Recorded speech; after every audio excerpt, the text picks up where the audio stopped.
Hi, everybody. Let's embark on a journey of self-discovery and empowerment. Imagine a world where your every gesture, every word, and every action is laced with the purest intention of kindness. Now picture this kindness being your shield and your sword as you navigate the maze of life. It sounds ideal, doesn't it? But let's pause and reflect. Is being excessively nice, always bending over backwards, always the first to step back, actually serving us well? Or is it, in some mysterious way, leading us down a path where our voice loses its strength, our presence loses its impact? You see, there's a delicate dance between kindness and assertiveness, between being nice and commanding respect. It's like walking a tightrope. Lean too much on one side and you lose balance. Now, I'm not here to tell you to abandon kindness. No, kindness is a virtue that makes the fabric of our society richer and more humane. But there's a critical aspect we often overlook: the power of respect, the strength that comes from not just being seen as nice, but also being recognized as someone of substance, someone whose words carry weight, whose decisions are valued, whose presence is acknowledged. Let me share a story with you. There was once a person, let's call him Alex. Alex was the epitome of niceness, always there to lend a hand, never saying no, a truly selfless soul. But over time, Alex began to feel invisible, like a shadow in the lives of others. People came to expect, even take for granted, Alex's unwavering kindness. Alex's voice, once vibrant and full of ideas, became a mere whisper in meetings and gatherings. This is where our journey begins. A journey from the shadows into the light, from being a whisper to being a voice that echoes with respect and presence. As we delve into this voyage, remember, it's not about discarding your kindness. It's about enriching it with the power of respect. It's about understanding that respect doesn't diminish kindness. It elevates it. It's about realizing that when you stand up for yourself, when you draw boundaries, when you speak with conviction, you're not being any less kind. And in that self-kindness, you find the strength to be genuinely kind to others, not out of obligation, but out of a sense of balanced mutual respect. So let's set forward on this path of transformation. It's a path that may challenge your beliefs, push you out of your comfort zone, and ask you to look within with a brave, honest eye. But remember, the journey of 1,000 miles begins with a single step. And today, we take that step together. Let's explore how to harmoniously blend being nice with gaining the respect you rightfully deserve, creating a life where kindness and strength coexist, complementing each other beautifully. In our quest to blend niceness with respect, let's first navigate the often overlooked pitfalls of being overly nice. It's like planting a garden. You see, a gardener doesn't just care for the plants with water and sunlight. They also need to be aware of the weeds that can overrun the garden if left unchecked. Similarly, in the garden of our lives, being overly nice can be the weed that, though seemingly harmless, can gradually take over, choking our potential and diminishing our presence. The first pitfall is the loss of personal boundaries. Imagine you're a ship sailing on the vast ocean of life. Boundaries are your compass, your map. They guide you, keep you on course. But when you're overly nice, constantly accommodating others, you toss this compass overboard. Drift aimlessly at the mercy of others' needs and wants. Your time, your energy, your very sense of self become public property, open for others to use as they please. It's a dangerous precedent, setting you up for a journey where you're no longer the captain of your ship. Now think about respect. Respect is like a two-way street. It's given and received. But when you're overly accommodating, always putting others first, you inadvertently direct all traffic one way. People may like you, sure, but liking is fleeting. Respect, however, is enduring. It's built on the foundation of mutual give and take.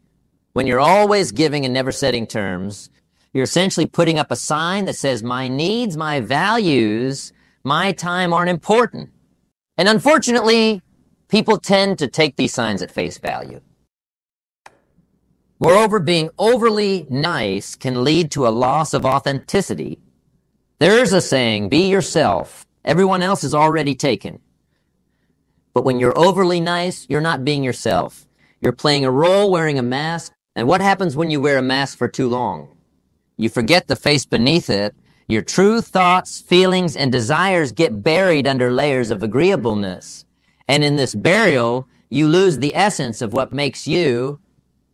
Authenticity is the cornerstone of genuine relationships, both personal and professional.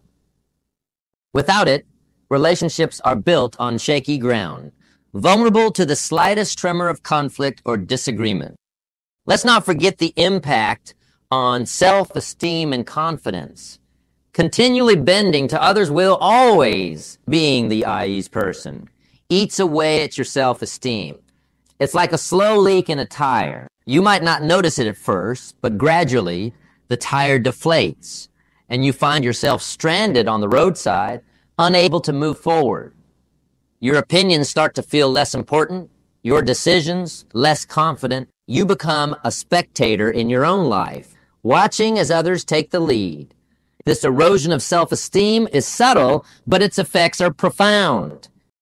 Lastly, consider the impact of being overly nice on your ability to lead and influence.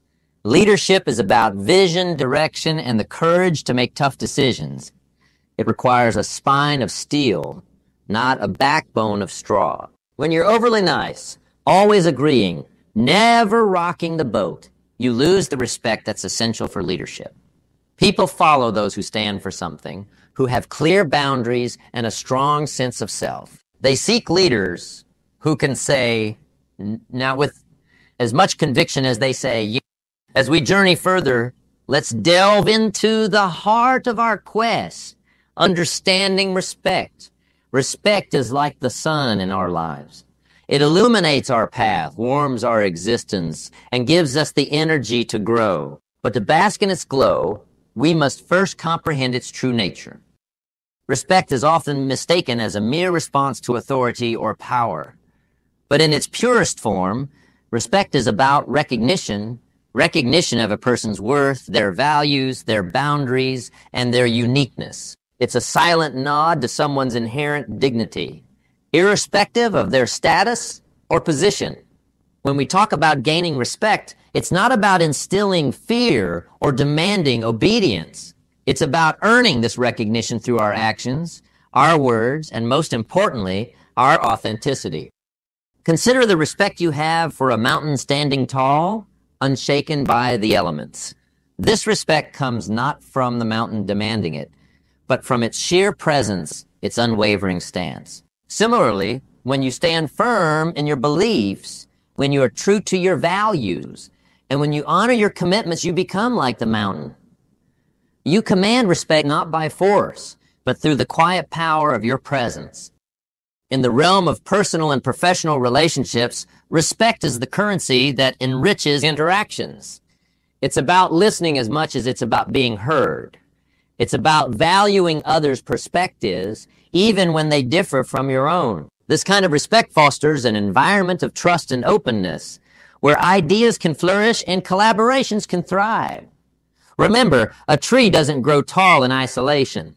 It thrives in an ecosystem that respects its space and contributes to its nourishment. But before seeking respect from others, one must embark on the most crucial journey, gaining self-respect. Self-respect is the seed from which the tree of external respect grows. It's about recognizing your own worth, setting and maintaining your boundaries, and treating yourself with the same kindness and understanding you offer others. When you respect yourself, you set the standard for how others should treat you. It's like setting the rules of the game, where the main rule is I am worthy of respect, and I will not accept less. Building self-respect is not an overnight journey. It requires introspection, a willingness to confront your own weaknesses, and the courage to work on them. It's about taking responsibility for your actions, celebrating your strengths. As you cultivate self-respect, you'll notice a profound change. Your choices become more deliberate, your actions more confident, and your voice carries a weight that resonates with others. So as we move forward, let's carry with us this understanding of respect. It's a beacon that guides us towards meaningful interactions, fulfilling relationships, and a profound sense of self-worth. In the next segment of our journey, we will explore practical strategies to gain respect. These are tools and techniques that you can apply in your daily life, transforming the way you interact with the world, and more importantly, the way the world interacts with you. Now, let's turn our attention to the practical strategies, the tangible steps you can take to gain respect. This part of our journey is about transforming understanding into action, theory into practice. It's about equipping yourself with the tools, not just to navigate the world, but to chart a course that others admire and follow. The first and perhaps most crucial strategy is setting clear boundaries. Boundaries are like the walls of a fortress. They protect your values, your time, and your energy. But setting boundaries is more art than science. It's not about building impenetrable walls, but rather about defining your space respectfully and assertively. This means learning to say, when necessary, without fear or guilt.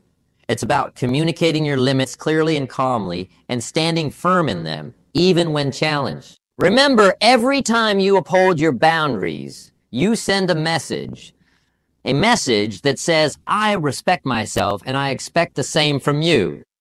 Next, let's talk about the power of assertive communication. Assertiveness is not aggression. It's the golden mean between passivity and aggression. It's expressing your thoughts, feelings, and needs directly and respectfully. To communicate assertively, practice being clear and concise in your speech. Avoid hedging your words with qualifiers like maybe or I think. Instead, own your words. And speak with confidence, but also with empathy, understanding that assertiveness is not about overpowering others, but about creating a space where everyone's voice is heard and respected. Another key strategy is developing self-confidence. Confidence is like a muscle. It strengthens with use. Start by focusing on your accomplishments, no matter how small. Celebrate them. Let them be the fuel that powers your self-belief. Engage in activities that challenge you, that push you out of your comfort zone. Every challenge you overcome is a brick added to the foundation of your confidence. And as your confidence grows, so does the respect you command. People are naturally drawn to confidence. It's like a beacon that signals capability, reliability, and strength. In addition to these strategies, it's crucial to cultivate integrity and consistency in your actions. Respect is earned by those who walk their talk, who align their actions with their words. Maybe someone who follows through on commitments, who stands by their principles, even when it's inconvenient or challenging. This consistency in character and action builds trust, and trust is the bedrock of respect. People respect those they can rely on, those who are the same today as they will be tomorrow. Lastly, foster a sense of empathy and understanding in your interactions. Respect is a two-way street. To gain it, you must also give it. Show genuine interest in others. Listen to their viewpoints and try to understand their perspectives. Empathy doesn't mean agreeing with everyone. It means acknowledging their humanity, their right to have an opinion, and their inherent worth. When you treat others with empathy and understanding, you create an environment of mutual respect where people feel valued and heard. In essence, gaining respect is about striking a balance between self-respect and empathy, between assertiveness and understanding. It's about embodying the qualities you seek in others. As we wrap up this part of our journey, remember that these strategies are not just tools for gaining respect. They are stepping stones to a more fulfilling, empowered life. In our next segment, we will explore how to balance being nice with assertiveness, weaving together the threads of kindness and strength into a tapestry that is both beautiful and resilient. As we continue on our path, let's explore the intricate dance of balancing niceness with assertiveness. This balance is not just a skill, but an art. The art of harmonizing the softness of kindness with the strength of self-respect. It's about finding that sweet spot where you can be both compassionate and firm, empathetic and assertive. The journey to this balance starts with understanding that niceness and assertiveness are not mutually exclusive. Think of it like a tree. Its roots grounded firmly, yet its branches and leaves sway gently in the breeze. The roots represent your assertiveness, your values, your boundaries, your self-respect. The branches and leaves are your niceness, your empathy, your compassion, your willingness to bend and adapt. To be truly effective, both must coexist in harmony. One of the key aspects of balancing these traits is self-awareness. It requires a deep understanding of your own emotions and triggers. When are you likely to compromise too much? When do you find it hard to stand up for yourself? Reflecting on these questions helps you identify situations where you need to lean more into your assertiveness. Conversely, it also allows you to recognize when a softer, more empathetic approach is needed. It's about knowing when to stand firm and when to yield, much like a wise captain who knows when to set sail and when to drop anchor. Communication is another vital tool in this balance. The way you communicate can bridge the gap between assertiveness and niceness. It's about the language you choose, the tone you adopt, and the body language you exhibit. Assertive communication involves being clear and direct, but also respectful and kind. It's about saying what you mean without being mean. Remember, you can deliver a firm message without losing your temper or your compassion. It's like adding a spoonful of sugar to medicine. Doesn't change the medicine's effectiveness, but it makes it easier to swallow. Empathy plays a crucial role in this balance. It allows you to understand and appreciate others' perspectives, even when asserting your boundaries. Empathy is not about giving in or giving up. It's about creating a connection that fosters mutual understanding and respect. It's about validating others' feelings without invalidating your own. This empathetic approach builds bridges. It shows that you care, not just about the outcome, but about the people involved. Practicing mindfulness and emotional intelligence is also crucial. These skills help you respond, not react.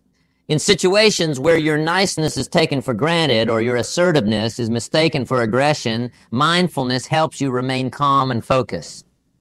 It allows you to choose your response rather than being swept away by emotional impulses. This way, your actions are deliberate and aligned with your true intentions. And finally, it's important to cultivate a mindset of growth and flexibility. Balancing niceness with assertiveness is not a one-time achievement. It's a continuous process of learning and adapting. Every interaction is an opportunity to practice this balance, to learn from your successes and your mistakes. It's about growing into a person who can confidently navigate the complexities of human interactions with grace and strength. As we near the end of this part of our journey, remember that the balance between niceness and assertiveness is not just about external interactions. It's about internal harmony. It's about respecting yourself enough to assert your needs and respecting others enough to acknowledge theirs. In the next and final segment of our journey, we will wrap up our learnings and look at how to embrace this journey of transformation, bringing together all the strands of our discussion into a cohesive, empowering whole.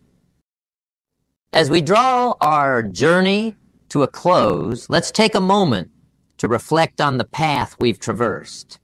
We embarked on this voyage with a simple yet profound goal: to find the balance between being nice and gaining respect. It's a journey not just of self-improvement, but of self-discovery, a journey where each step is as important as the destination. Embracing this journey means acknowledging that the quest for balance is an ongoing process. It's a path lined with both triumphs and challenges, with lessons learned in each encounter and each reflection. Remember, transformation is not an event. It's a continuous evolution. Each day presents a new opportunity to practice the art of balancing niceness with assertiveness, to refine your approach, and to grow a little more into the person you aspire to be. As you move forward, carry with you the insights and strategies we've discussed. Hold on to the importance of setting boundaries, of being assertive without losing your empathy. Cherish the value of self-respect and the respect for others. Remember the power of your words and actions and the impact they have not just on those around you, but on your perception of yourself. Think of this journey like cultivating a garden. It requires patience, care, and regular attention. There will be days when the weeds seem to grow back, when the balance feels off. But don't be disheartened. Gardening, much like personal growth, is not a task, but a process. It's about nurturing, adjusting, and learning as you go. With each day, your garden will flourish, reflecting the care and thought you've put into it. And as you continue on your path, remember to celebrate your progress. Each step you take towards balancing niceness with assertiveness is an achievement. Acknowledge your efforts, no matter how small they may seem. These small victories are the milestones that mark your journey, each one a testament to your commitment to growth and self-improvement. In conclusion, the journey to balance, being nice and gaining respect, is not just about changing how others perceive you. It's about changing how you perceive yourself. It's about building a life where you can be kind without being taken for granted, assertive without being harsh. A life where your kindness is a choice, not an obligation, and your assertiveness is a sign of strength, not aggression. So as we part ways on this journey, take with you not just the lessons learned, but the spirit of discovery and the willingness to grow. Embrace the journey with an open heart and a resilient mind. Remember, the path to balance is not a straight line, but a winding road full of surprises and insights. Walk this road with courage, with confidence, and most importantly, with respect for yourself and others. And in this walk, you will find not just respect, but a profound sense of fulfillment and purpose. Thank you for sharing this journey with me. Go forth and be the architect of your own life, a life that resonates with respect, kindness,